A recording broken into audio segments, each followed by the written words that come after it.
Algunas escenas de este programa han sido recreadas. Algunas escenas de este programa han sido recreadas.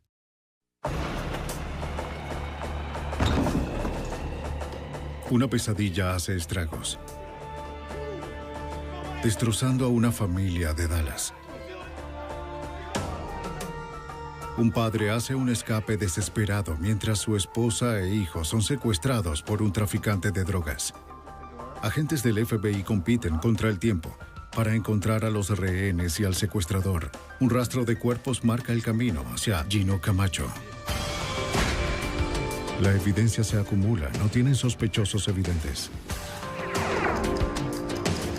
El centro de comercio es bombardeado. Ted Kaczynski es arrestado. Fugitivo a un prófugo.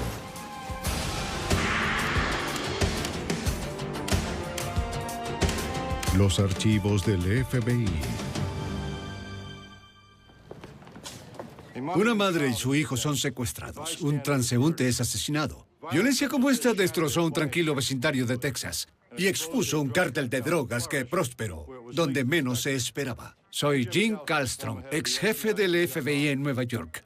Los agentes del FBI penetraron en el secreto bajo mundo de las drogas, expusieron a los involucrados y desmantelaron al cártel.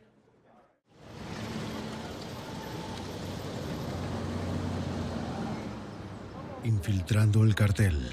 En la primavera de 1988, los narcóticos se habían infiltrado en las comunidades de clase trabajadora de Dallas, Texas. Un aumento de robos y allanamientos siguió al tráfico de drogas. Algunas familias se mudaron de las zonas de alta criminalidad al vecindario de Pleasant Grove. Sam Bright, su hijo Andre, de 3 años, y su esposa Evelyn Banks encontraron refugio entre las calles bordeadas de porches. Aquí los residentes se cuidaban unos a otros. Entonces, temprano el 20 de mayo de 1988, un disparo rompió el silencio de la mañana. Para sorpresa de una vecina, 4 hombres armados salieron de la casa de Wright, empujando a la familia hasta un automóvil. ¡Ayuda! Venga, vamos. ¡Ayuda! ¡Llamen a la policía! Sam Wright logró librarse de los secuestradores y escapó. La vecina que presenció el incidente se apresuró para alertar a las autoridades, mientras Wright corría detrás de las casas para evitar a los criminales. Pero la ayuda no pudo llegar antes de que los secuestradores metieran a la familia de Wright en el auto y desaparecieran. Extrañamente, los detectives aún no tenían noticias de Wright, y el misterio de los acontecimientos de la mañana se profundizó cuando los detectives entraron. En el interior, la investigación de secuestro se amplió para incluir asesinato. La policía encontró el cuerpo de un hombre joven que yacía boca abajo en un charco de sangre. Una licencia de conducir identificó a la víctima como David Wilburn, de 25 años. Los investigadores fueron minuciosos y recolectaron todo lo que parecía prometedor, pero había poca evidencia que reunir. También buscaron huellas dactilares, pero no recuperaron ninguna diferente a las de los residentes. Los detectives hablaron con la vecina que llamó al 911 esperando poder encontrar algunas respuestas. La entrevista reveló que Wilburn, el hombre muerto encontrado en la escena, era sobrino de Sam Bright, pero ella no sabía por qué alguien querría matar a Wilburn. Los detectives también se enteraron de que el hombre latino que conducía el Lincoln había visitado a Sam Bright en ocasiones anteriores, pero nadie reconoció a los demás. Para los investigadores, las preguntas más importantes seguían siendo: ¿dónde estaba Sam Bright? ¿Y por qué no se había comunicado con las autoridades para denunciar el secuestro de su familia? Solo un hecho perturbador estaba claro: una madre y su hijo de 3 años estaban en manos de asesinos. Dada la urgencia, la policía de Dallas llamó al FBI. Es un secuestro. El agente especial José Figueroa fue asignado al caso. Cada vez que recibimos información sobre secuestros, se torna un caso prioritario en nuestros estándares. En especial cuando se trata de un niño. No esperamos 24 horas para responder. Figueroa comenzó buscando a Sam Wright, el hombre que había escapado de la banda. El FBI se enteró de que Wright era un prófugo desde hacía 3 años, luego de huir de una condena por drogas. Esto explicaba por qué Wright, el padre angustiado, había escapado corriendo y no se había dirigido a la policía. Pero los agentes del FBI lo necesitaban si querían avanzar y ayudar a la esposa y al niño. Tenían que hablar con Wright. Sospechando que Wright se estaba escondiendo en el área, los agentes visitaron el vecindario de Pleasant Grove y hablaron con los vecinos. Hicimos eso al comenzar. Fuimos con nuestras tarjetas de presentación y entrevistamos a todos. Pedíamos que alguien se comunicara con Sam Wright para que él contactara al FBI. Como se esperaba, una de las tarjetas de visita de Figueroa logró llegar a las manos de Wright. El padre, presa del pánico, corría el riesgo de ser capturado al llamar al FBI. Pidió hablar con la única persona que podría ayudar a su familia, el agente Figueroa. Taz Bailey trabajó con José Figueroa en la unidad de delitos violentos del FBI en Dallas. Sam le dijo a José que el individuo que cometió este delito era un sujeto llamado Gino y que todo lo que sabía Sam acerca de él era que había sido arrestado varios meses antes por la policía de Mesquite a causa de un asesinato cometido en Valle del Río Grande. Sí. Sam Wright se negó a ir a la oficina del FBI, pero prometió volver a llamar. Ahora los agentes tenían una pista: el nombre Gino. Fuimos al departamento de policía de Mesquite y nos reunimos con el capitán Larry Sprague. Larry nos dijo, sí, claro, sé exactamente de quién están hablando. Están hablando de Gino Camacho.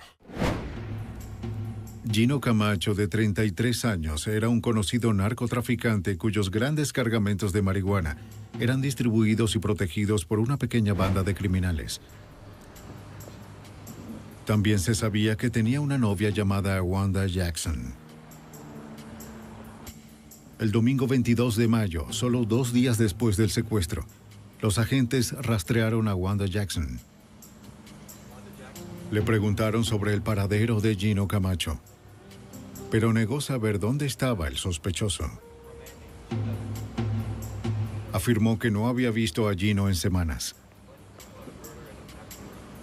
Los agentes se fueron con la sospecha de que estaba mintiendo.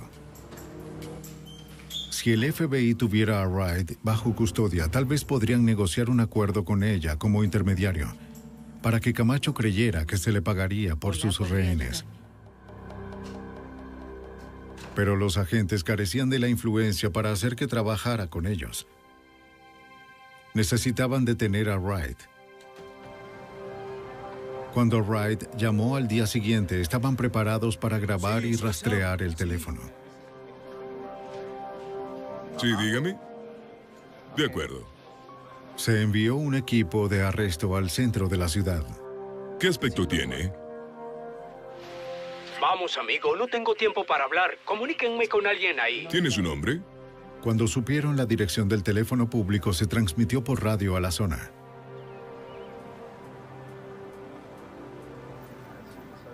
Los agentes encontraron a Wright, que seguía usando el teléfono. Ya lo encontramos. Pero no actuaron de inmediato. Aunque estaba desesperado por encontrar a su familia, Sam Wright era un traficante de drogas condenado, un fugitivo de la ley. El FBI no sabía hasta dónde podría llegar para evitar la captura. Los agentes vieron a un hombre esperando en el auto por el fugitivo. Wright podría tener otros cómplices apostados cerca.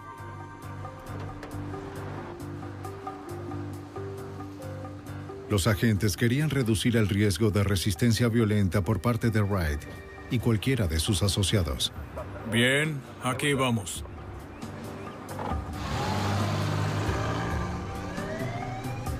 Cuando estuvieron seguros de que Wright y su chofer no tenían otros cómplices, los agentes actuaron. ¡FBI, salgan del auto! ¡Salgan del auto! ¡Abajo! ¡Abajo! Wright fue arrestado sin inconvenientes debido a su orden de captura pendiente y puesto bajo custodia. Hola. Los agentes Bailey y Figueroa comenzaron el interrogatorio del fugitivo capturado. Solo puedo decir... Wright describió los eventos del 20 de mayo de 1988. Fue la peor pesadilla de cualquier familia. Entiendo. Ven, mi pequeño. Ese día, Wright entretenía a su pequeño hijo André. Y... Su esposa Evelyn estaba sentada sola abajo. Estaban de luto. La madre de Wright había fallecido en Luisiana. Estaban esperando que su sobrino David Wilburn llegara y llevara a la familia al funeral. Wright estaba pendiente de la llegada de Wilburn, ya que los visitantes no tenían acceso a la puerta de entrada. Como fugitivo, Wright había instalado rejas antirrobo en el porche, pensando que protegería a su familia tanto de la ley como de sus asociados violentos. Pero las rejas no lograron contener la ira de Gino Camacho. Sin previo aviso, 4 hombres irrumpieron en la casa, blandiendo armas automáticas. El pasado de Sam Wright lo había alcanzado. El sujeto de nombre Gino ¡No te gritaba muevas! que quería el dinero que se le debía. ¡Te mataré! Wright juró que no lo tenía y suplicó misericordia. ¡Te voy a matar aquí mismo si no me dices dónde está! La furia de Gino solo se intensificó. ¿Me entiendes? Y entonces... En ese momento llegó el sobrino de Wright, David Wilburn. de detener y... ¡Muévete! ¡Al suelo! No podría haber llegado en un peor momento. ¡No te ¿Qué muevas! sucede? No entiendo. Aunque era un hombre grande, los hombres de Gino lo dominaron rápidamente. Wright describió a su sobrino como un alma gentil que nunca lastimó a nadie. Gino gritó que vino a hacer negocios. Para probar su punto, colocó la boca de un revólver .357 en la parte posterior de la cabeza de Wilburn. Un segundo después, un solo disparo le provocó la muerte instantánea. Wright observó impotente cómo el cuerpo sin vida de su sobrino se derrumbaba a unos metros de distancia. Sam Wright estaba desesperado por colaborar, pero juró que no tenía más información que pudiera ayudar a los investigadores a localizar a su familia. Mientras Wright permanecía bajo custodia, el reloj seguía corriendo para su esposa e hijo. Para agilizar las pistas, la policía de Dallas y el FBI orquestaron una campaña en los medios. Los periódicos del área y las estaciones de televisión presentaron imágenes del rostro de Camacho. Las autoridades pidieron a los ciudadanos que aportaran cualquier información sobre el paradero del sospechoso.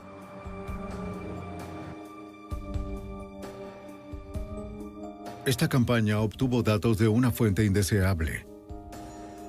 Otro vendedor de droga. David Muñoz, un vendedor de poca monta, llamó al FBI y fue puesto en contacto con el agente Bailey. Muñoz afirmó que reconoció al secuestrador en una noticia televisiva. Dijo que tenía información que podría ser útil para la investigación. ¿Usted llamó a mi oficina? Muñoz hizo arreglos para encontrarse con Bailey en su motel de Dallas, tarde en la noche. Le dijo a Bailey que sabía quiénes eran los cómplices de Camacho. Incluso ofreció entregar a Camacho al FBI como parte de un trato poco ortodoxo. Lo que Muñoz quería negociar a cambio era quedarse con el cobro de deudas de drogas y entregas de Camacho, y que lo dejáramos actuar y no lo molestáramos. Y por supuesto, le dijimos que no había trato. Debido a que solo había una conexión débil con el caso, Bailey no arrestó a Muñoz. Sin embargo, el agente del FBI logró extraerle un nombre clave al oportunista: Eddie Blaine Cummings. En la calle, Cummings era conocido como Eddie el Rápido. Una verificación de antecedentes reveló que tenía antecedentes y que había pasado tiempo en la cárcel con Gino Camacho. Cummings se encontraba en libertad condicional por posesión de armas ilegales. El agente especial Figueroa ahora tenía 2 nombres, Gino Camacho y Eddie el Rápido, para empezar a buscar en los clubes nocturnos de la zona. Armado con fotos de Camacho y Eddie el Rápido, Figueroa encontró al dueño de un bar que había visto a los 2 sujetos. El dueño había escuchado a Eddie hablar sobre una cita para almorzar al día siguiente en Lawton, Oklahoma, a 3 horas en auto al noroeste de Dallas. Un equipo de arrestos se preparó en el estacionamiento del restaurante de Oklahoma la mañana del 12 de agosto de 1988. El plan era esperar hasta que Eddie saliera del atestado restaurante para aislarlo de las personas. Los investigadores estaban listos para atacar. Eddie el Rápido era su enlace más cercano a Camacho hasta ahora. Cuando la puerta se abrió, el equipo de arresto atacó atrapando a Eddie antes de que pudiera huir. ¡Quédese ahí! Un socio de la banda de Camacho estaba ahora bajo custodia. Los agentes esperaban que Eddie el Rápido pudiera llevarlos a encontrar a la madre y el hijo secuestrados. En el verano de 1988, agentes del FBI de Dallas buscaban a una madre y un niño secuestrados con armas por una banda de narcotraficantes. Eddie el Rápido, un integrante de la banda, ahora estaba bajo custodia. En el interrogatorio, Eddie negó tener algo que ver con el secuestro en Dallas. Pero al final les dijo lo que sabía del crimen. Esta fue la primera vez que realmente supimos quiénes estaban involucrados y los nombres de los individuos de la mañana del secuestro. Eddie el Rápido nombró a Camacho y a otros 2 miembros del grupo, Juan Jackson y David Cook. Él y David Cook habían crecido juntos en Stephenville, Texas, a 2 horas de Dallas. Por lo que Eddie sabía, Cook tal vez había regresado a su ciudad natal. Bailey y Figueroa tenían que encontrar a Cook, confiando en que la ventaja podría llevarlos un paso más cerca de Camacho y a la madre y el niño desaparecidos. Buscaron un contacto en Stephenville y encontraron el nombre del detective Don Miller. El 15 de agosto de 1988, el detective Don Miller llamó al agente Bailey. Miller había encontrado al sospechoso que trabajaba en la tienda de su familia. El detective entonces lo retuvo hasta que llegaron los agentes. Miller le advirtió a Cook de que si sabía algo sería mejor que cooperara con el FBI. Un miembro de la banda que secuestró a Evelyn y a Andre Banks estaba ahora bajo custodia. El FBI estaba un paso más cerca de Camacho y los secuestrados.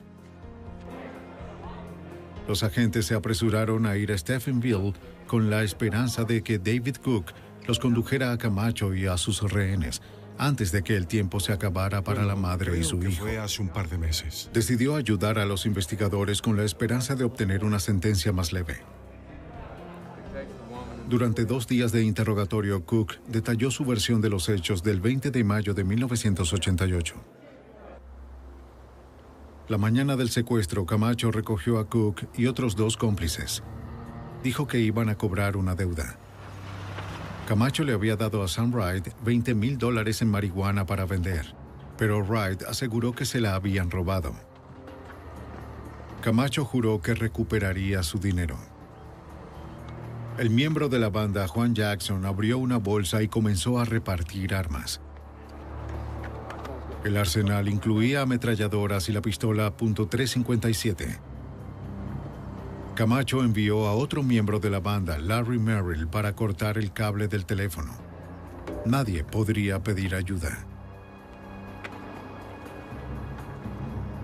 Juan Jackson cortó los candados de las rejas antirrobo mientras David Cook y Camacho vigilaban.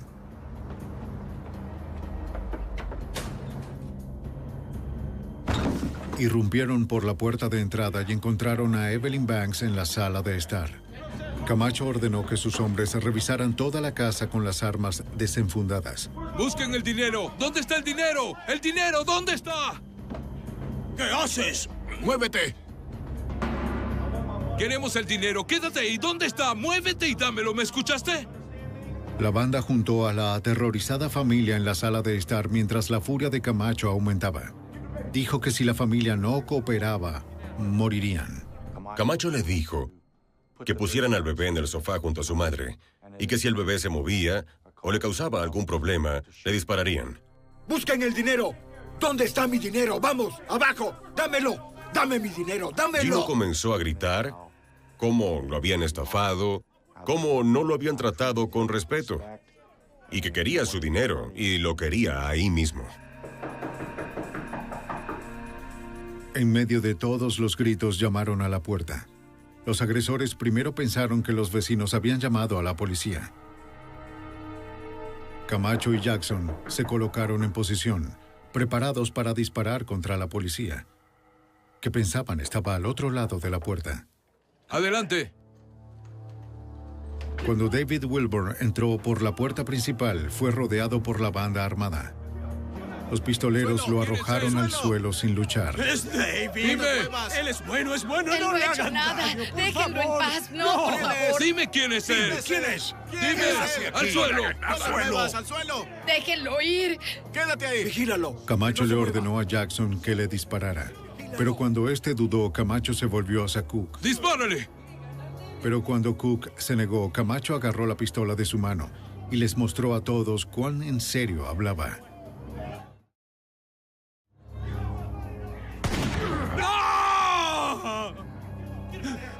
¡Vamos! ¡Muévete! Camacho gritó que ya nadie le faltaría respeto nunca más. No, yo no lo hice, yo no le disparé. Bajo un intenso interrogatorio, Cook nunca vaciló sobre lo sucedido, reiterando que Camacho disparó. Su historia coincidía con la versión de Sam Wright. Después de que salieron de la casa, Camacho seguía furioso porque Wright había escapado. Pero la banda no lo persiguió. Sabían que la policía llegaría pronto al barrio de Pleasant Grove. Entonces Camacho les ordenó a todos que fueran al departamento de Cook, donde podrían decidir sus próximos pasos. Camacho pensó que podía esconderse ahí con los rehenes. Paul Macaluso fue el fiscal asistente de los Estados Unidos que siguió el caso. Estaban preocupados por el control de daños. Tenían 2 testigos de un asesinato capital, y debían decidir qué hacerles. Cook les dijo a los agentes que un nuevo miembro de la banda, Spencer Stanley, fue llamado al apartamento para vigilar a los rehenes mientras él y Camacho salían a traficar drogas en un hotel cercano. Juan Jackson no se quedó mucho tiempo. Temiendo la cercanía de las autoridades, limpió las armas, se llevó algo de dinero para escapar y abandonó al grupo. Y luego él se fue. Mientras Stanley vigilaba a los rehenes, Cook y Camacho conducían al hotel para vender las drogas. Allí, a solo 2 días después del secuestro, Camacho recibió una llamada de su novia Wanda Jackson. Tenía un mensaje en clave para él. El Gran Hermano estuvo por aquí. Sí. Con Gran Hermano se refería a las autoridades federales que el FBI había estado en la casa. La misma novia que le había declarado al FBI que no tenía idea del paradero de Camacho lo contactó momentos después de que los agentes se fueron. Tenemos un problema. Su advertencia le dio a la banda una ventaja sobre los agentes que lo perseguían. Camacho regresó al departamento de Cook. Le dijo a Evelyn que no estaba enojado con ella, solo con su marido, por el dinero. Dijo que la liberaría a ella y a André si prometían no ir con las autoridades. Estuvo de acuerdo. Con esa promesa, Camacho dijo que los llevaría a una pista de aterrizaje privada en Oklahoma para tomar un vuelo a California. Allí permanecerían seguros hasta que Camacho resolviera con Wright. Al final de una agotadora sesión de interrogatorio, Cook les dijo a los agentes que Evelyn y André nunca llegaron a California. No había un avión para abordar.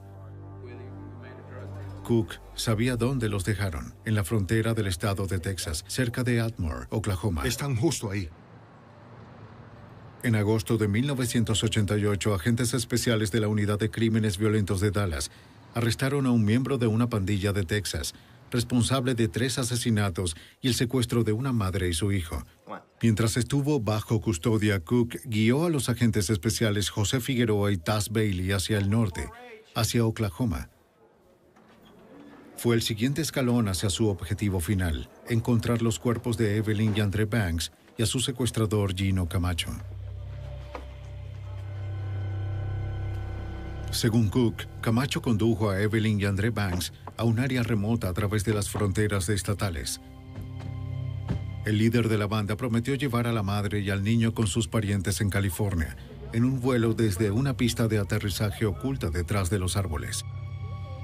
Se detuvieron a un lado de la carretera y juntos se adentraron en el bosque. Spencer Stanley iba adelante llevando a André, de 3 años. Pensó que en unas horas estaría en la costa oeste, donde permanecería hasta que su esposo pagara la deuda de drogas que le debía a Camacho. Pero a medida que se adentraban más en el bosque, Evelyn no vio ningún claro donde podría aterrizar un avión. Entonces vio el hoyo. En un instante se dio cuenta de lo que eso significaba y se desmayó del shock. No había pista de aterrizaje ni vuelo hacia la libertad. Ella y su hijo fueron llevados a morir. Spencer Stanley arrojó a su hijo a la tumba abierta. Camacho disparó 4 veces.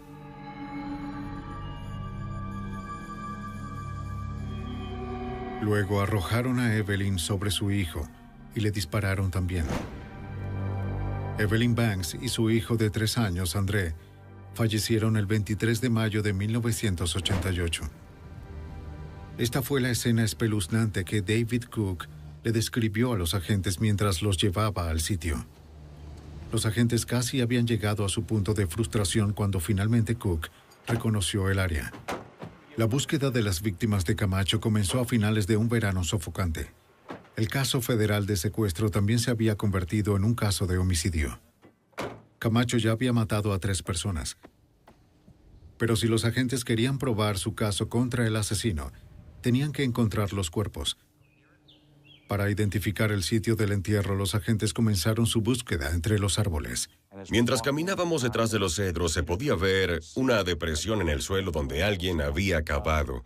Todo el césped había sido arrancado. Cuando los investigadores llegaron al lugar, habían pasado 3 meses desde los asesinatos. Comenzaron una excavación minuciosa. Quitaron montículos y capas de tierra, teniendo cuidado de no perder o destruir ninguna evidencia. Cerca de la superficie, los agentes encontraron casquillos de un arma de calibre 38. Eso encajaba con la historia de Cook de que Camacho había disparado una pequeña pistola semiautomática. La excavación continuó a un ritmo dolorosamente lento. Recordemos que era finales de agosto. Hacía unos 33 grados y alrededor de 90 grados de humedad. Era un área con muchos árboles, por lo que no circulaba el aire. Es decir, como un encierro. Estuvimos cavando casi 2 horas. Entonces uno de los agentes golpeó algo duro. Parecía hueco. Otro golpe rompió una corteza parecida a una costra. De pronto, un hedor nauseabundo abrumó a los agentes. Y un horrible olor a cadáver en descomposición salió del agujero y los dos nos salimos y nos metimos en los arbustos, vomitamos y luego tuvimos que regresar. Antes de enterrar a Evelyn y André, Camacho y sus hombres cubrieron los cuerpos con arena para gatos para ayudar a ocultar el olor. Pero la arcilla de la arena absorbió la humedad de los cuerpos y luego se endureció creando una capa hermética que redujo la velocidad de descomposición y preservó los cuerpos para la autopsia. A pesar del hedor nauseabundo, los agentes prosiguieron. Frotaron mentol debajo de sus narices para eliminar el olor y continuaron trabajando. Estaban decididos a construir un caso firme contra Camacho y su banda. Después, Cook condujo a los agentes al cercano lago Texoma, donde dijo que el grupo había desechado las armas después del asesinato. Un equipo de buceo de la Oficina de Investigaciones del Estado de Oklahoma revisó el fondo del lago. Encontraron varios cartuchos de calibre 38 y luego encontraron el arma. La evidencia física contra Gino Camacho ahora era sólida y corroboraba el testimonio de un testigo ocular. Los agentes federales estaban seguros de que podrían obtener una condena por 2 cargos de secuestro y 3 por asesinato. Pero Camacho seguía en libertad. Los agentes pronto supieron que cometió otro asesinato. Cook le dijo al FBI que también podría llevarlos a ese otro cuerpo. A finales de agosto de 1988, el FBI en Dallas había capturado a David Cook, un miembro de una violenta banda de narcotraficantes de Texas. El líder Gino Camacho, buscado por secuestro y 3 asesinatos, todavía estaba prófugo. Cook estaba cooperando con los agentes en la búsqueda de Camacho. Había llevado a los investigadores al sitio de entierro de las víctimas de asesinato más recientes de Camacho. Pero durante el viaje de 2 días para recuperar los cuerpos de Evelyn y Andre Banks en Oklahoma, Cook sorprendió a los agentes con otra historia de terror sobre Camacho. Esta vez Camacho había desatado su ira contra una mujer llamada Pamela Miller. Los agentes ahora centraron su atención en su paradero. Los agentes se enteraron de que Pam Miller trabajaba como bailarina exótica en un club de desnudistas en Dallas. Ella conoció a Camacho y comenzó a salir con su banda. Cook les dijo a los agentes que él y Miller se reunieron con Camacho una noche de junio de 1988. Ya está listo. Habían pasado 3 semanas desde que Camacho asesinó a 3 personas, pero se arriesgó a viajar a Dallas para hacer otro negocio de drogas. El comprador se presentó en el bar del hotel y comenzó a negociar. Pero Pam interrumpió la transacción. Pam Miller reconoció al comprador como alguien que había ido al club donde bailaba. Lo reconoció y se lo dijo. Te conozco, entraste al club. Y como era de esperarse, esto tuvo un efecto negativo en la transacción. El comprador se fue. No había trato. ¿Ves lo que hiciste? Sé que él estuvo ahí. ¿Sí? Camacho se enfureció con Pam por arruinarle la venta. Y Cook, Pam y Camacho salieron del hotel. Tan pronto como subieron al auto, Camacho comenzó a golpear a Pamela. Ella luego le hizo algunos comentarios a Camacho, atacando su hombría, y eso lo enfureció más. ¡Mira lo que hiciste! ¿Otra vez? ¿Ah, de nuevo? Mientras conducían, la ira de Camacho se desbordó. Cook y Stanley ya habían visto los resultados de su temperamento. Sabían a dónde podía conducir, pero estaban demasiado intimidados para hablar. La brutal golpiza de Camacho no se detuvo hasta que Miller perdió el conocimiento. ¡Deja de hablar! Todavía enfurecido, Camacho le ordenó a Cook que detuviera el auto.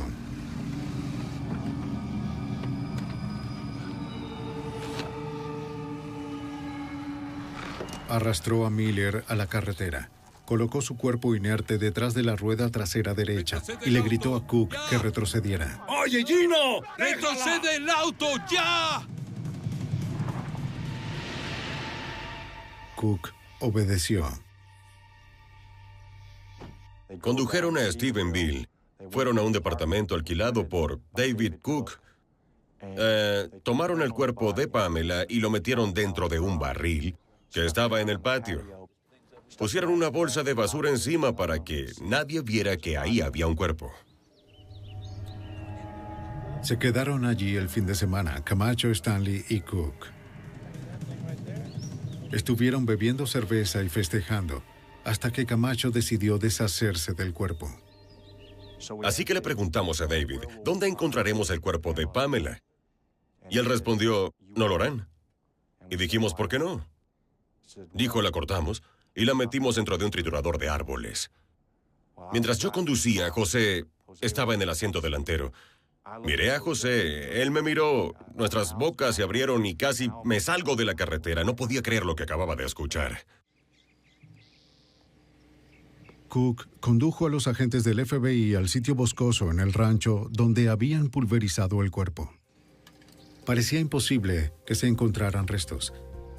La trituradora no solo había destruido el cuerpo, sino que ya habían pasado unos 2 meses desde el horrendo acto. Era probable que el ardiente sol de Texas hubiera acelerado la descomposición de los restos. A pesar de las probabilidades, los agentes se dispusieron a recuperar lo que encontraran. Partiendo del testimonio de Cook, los agentes averiguaron la ruta de descarga de las trituradoras, establecieron un sistema de cuadrículas y comenzaron a recorrer meticulosamente la escena. El proceso llevó horas, pero el trabajo duro dio sus frutos.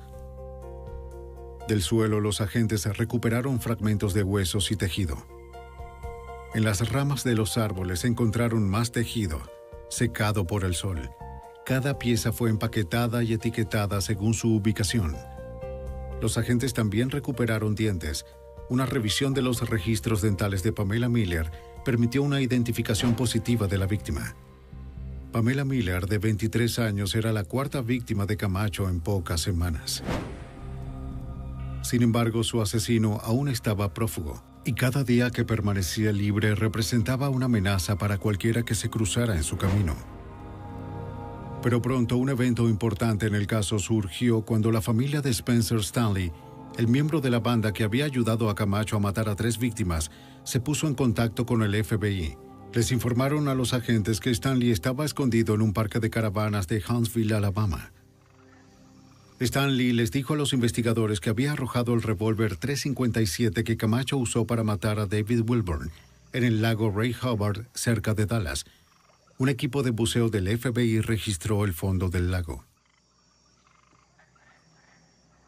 Nunca encontraron un arma. ¡Encontré algo! Pero sí encontraron una carcasa de un revólver .357 y varias balas. Las balas recuperadas fueron llevadas a la unidad de materiales y dispositivos del FBI en Washington, D.C. para un análisis de activación de neutrones. Los agentes esperaban que las balas del lago Ray Hubbard coincidieran con la bala que mató a la primera víctima de Camacho, David Wilburn. El análisis de activación de neutrones se basa en el hecho de que las balas de plomo se crean en lotes y cada lote de plomo es único.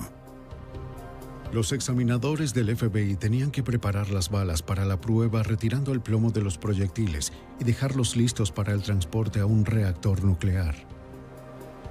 Las muestras de plomo fueron introducidas en el núcleo del reactor hasta que absorbieron neutrones y se volvieron radioactivas. La radioactividad se midió y dio una lectura precisa de los elementos químicos que se encontraron en el plomo, una firma radiactiva. Los examinadores concluyeron que las firmas de cada bala eran idénticas. Las balas del lago Ray Hubbard y del cuerpo de Wilburn provenían del mismo lote de municiones. Aunque la evidencia física contra Camacho continuaba creciendo, no acercó a las autoridades a la localización del fugitivo. A través de un informante, el FBI se enteró de que Camacho había escapado a México y se estaba escondiendo en un pequeño pueblo al sur de la frontera con Texas. Las autoridades de los Estados Unidos intentaron que lo arrestaran y extraditaran, pero las autoridades mexicanas no pudieron cooperar. Aseguraban que la ciudad donde se encontraba Camacho estaba controlada por narcotraficantes que estaban fuertemente armados. Si la policía mexicana intentaba hacer un arresto, habría muchas bajas. El FBI necesitaría otro plan para llevar al líder de la banda ante la justicia. Después de 4 asesinatos en los Estados Unidos, el traficante de drogas Gino Camacho había escapado a México, fuera del alcance del FBI. Pero sin sus compañeros o el negocio del tráfico de drogas que lo sustentaba, su dinero comenzó a agotarse. Para la primavera de 1989, Camacho necesitaba efectivo con desesperación. Aún tenía proveedores en México, si es que podía encontrar un comprador en los Estados Unidos. Debido a que temía cruzar de nuevo a los Estados Unidos, buscó a un intermediario con contactos de distribución de narcóticos al norte de la frontera. El intermediario de bajo nivel con el que se encontró Camacho trabajaba como informante para la Agencia Antidrogas de los Estados Unidos. El informante le dijo a su contacto en la DEA que un hombre llamado Gino quería establecer un negocio de drogas. El agente de la DEA, John Lund, estaba asignado en Fort Worth, Texas. Sabía que Gino Camacho era buscado por el FBI. Sospechando que era la misma persona, Lund le dijo a su informante que quería hacer el trato. Lund luego llamó al agente del FBI, Taz Bailey, con buenas noticias. John me dijo que le parecía que era Gino Camacho. Luego le proporcioné a John una fotografía de Camacho que le mostró a su informante. Y el informante confirmó que de hecho era el sujeto con el que se había encontrado. Para llevar al fugitivo al otro lado de la frontera, el FBI le ofreció a Camacho un trato que no podía rechazar. Su informante le dijo a Camacho que un distribuidor estadounidense quería comprar $1 millón en marihuana. Pero el distribuidor debía cerrar el trato en persona. No se sentía cómodo haciendo un trato tan grande con alguien que no conocía. Para aquietar los temores de Camacho sobre ingresar a los Estados Unidos, el informante le dijo a Camacho que el distribuidor le adelantaría a Gino $100,000 cuando se reunieran en la ciudad fronteriza de McAllen, Texas. Pero había un problema con el anzuelo. Los agentes de campo necesitaban un medio para identificar visualmente al fugitivo entre los que cruzaban la frontera. Para hacer que Camacho se destacara, el informante envió ropa que, según dijo, le permitiría al distribuidor identificarlo. El equipo de detención memorizó la ropa elegida: camisa hawaiana, pantalones cortos azules y una gorra de béisbol con borde verde. Camacho se llevó el paquete de ropa al departamento de un amigo donde solía pasar el rato. Pero nadie podía estar seguro de que un contrabandista experimentado como Camacho no sospecharía lo suficiente como para usar ese atuendo. Sabíamos que esta sería nuestra única oportunidad para atraparlo, que una vez que descubriera que era una trampa, se desharía del informante, y que sería aún más cauteloso que antes al hacer cualquier tipo de transacción, que nos daría otra oportunidad para arrestarlo. Así que armamos planes de arresto muy elaborados. El día del trato, los agentes vigilaron el cruce fronterizo para ubicarlo. Esperaban poder encontrarlo entre la multitud por la ropa reveladora que le habían enviado al contrabandista. Luego el equipo de arresto lo vio usando la ropa. Camacho no se dio cuenta de que el lugar estaba repleto de agentes federales, vestidos como guardias fronterizos, turistas y transeúntes. Todos habían memorizado el atuendo y su imagen. Con tranquilidad, haciéndose pasar por un turista, comenzó a cruzar el puente que cruzaba la frontera. Los agentes del FBI, vestidos como guardias de patrulla fronteriza, se acercaron a Camacho. El fugitivo, muy calmado, dio un nombre falso: Tomás Sánchez. Cuando los agentes le pidieron una identificación, aseguró no portar ninguna. Solo era un turista estadounidense que regresaba de un viaje de un día a México. Los agentes le dijeron con tranquilidad que entrara para interrogarlo. Fue sin discutir, creyendo que este pequeño malentendido pronto se aclararía. El líder de la banda ya estaba bajo custodia del FBI y ni siquiera lo sabía. Camacho fue llevado a la oficina de la patrulla fronteriza y le tomaron las huellas dactilares. Bailey dejó que se inquietara en la celda por más de 2 horas, mientras los agentes esperaban en la computadora por una coincidencia de las huellas. Camacho no rompió su silencio. Me dirigí a él como Tomás Sánchez, y él lo reconoció y le dije, bien, tomamos sus huellas digitales, las procesamos en la computadora del FBI en Washington, D.C. Y esta indica que no es Tomás Sánchez, sino que, de hecho, es Gino Camacho. Y él dijo, pues, si eso es lo que dice la computadora, debe ser así. Pero Camacho negó saber algo sobre los asesinatos. Hasta el final nunca admitió ninguna participación en el secuestro y los asesinatos. Afirmaba que el FBI lo había incriminado por los crímenes. El arresto de Gino Camacho fue noticia en primera plana en todo el suroeste.